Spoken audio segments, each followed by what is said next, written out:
जौनपुर, गर्मी का मौसम। हमारी फैमिली वेडिंग के लिए पूरा घर सजा हुआ था। मेरा नाम अमित है। 12 साल का था मैं तब। सारे रिश्तेदार आए हुए थे। हंसी मजाक चल रहा था। जो दूर के रिश्तेदार थे उनके लिए शहर के बाहर एक पुराना बंगला किराए पर लिया गया था। मुझे याद है, बंगले को देखते ही एक अजीब सा डर लगा था। चारों तरफ बड़े बड़े पेड़, सूखे पत्ते और एकदम सन्नाटा। शादी की तैयारी शुरू हो चुकी थी। तभी मुझे बताया गया कि मेरा बिस्तर उसी बंगले में लगा है।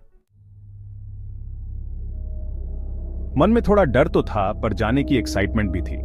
जैसे ही मैं बंगले में घुसा, एक अजीब सी बदबू आई। पुरानी लकड़ी और सीलन की गंध। मेरे कमरे में एक खिड़की थी जो एक पेड़ की डाली से छूती हुई थी।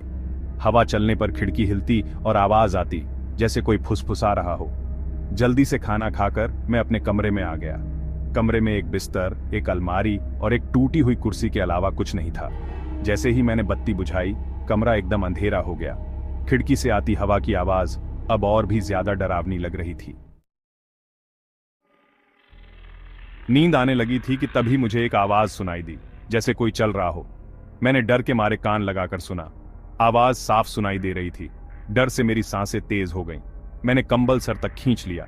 मेरा दिल जोर जोर से धड़क रहा था। थोड़ी देर बाद मैंने हिम्मत करके कंबल हटाया और उठकर बैठ गया। मुझे ऐसा लगा जैसे कमरे में मेरे अलावा कोई और भी है। एकदम से ठंडी हवा का झोंका आया और मुझे साफ महसूस हुआ कि कोई मेरे बिल्कुल पास खड़ा है। मैं डर के मारे चिल्लाना चाहता था, पर मेरी आवाज ही नहीं निकल रही थी। मैं बहुत ज्यादा डर गया था। मैंने अपनी आंखें बंद कर लीं।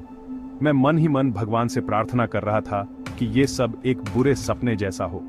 मुझे ऐसा लग रहा था जैसे समय रुक गया हो। मुझे नहीं पता कि मैं कितनी देर तक उस डर में बैठा रहा। धीरे धीरे आहट धीमी हुई और फिर गायब हो गई। सुबह सूरज की रोशनी से मेरी नींद खुली। मैं बहुत थका हुआ था, पर डर अब भी लगा हुआ था।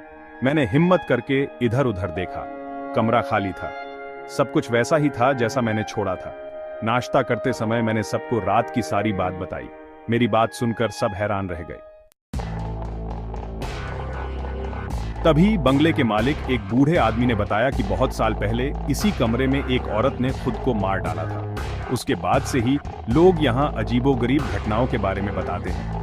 कहते हैं कि उसकी आत्मा आज भी यहाँ भटकती है। यह सुनकर मेरे रोंगटे खड़े हो गए। उस रात का डर, खिड़की की आवाज, ठंडी हवा का झोंका, सब कुछ अब सच लग रहा था। उस दिन के बाद मैं उस बंगले में कभी नहीं गया। उस रात का डर, उस अदृश्य साये का एहसास आज भी मुझे याद है।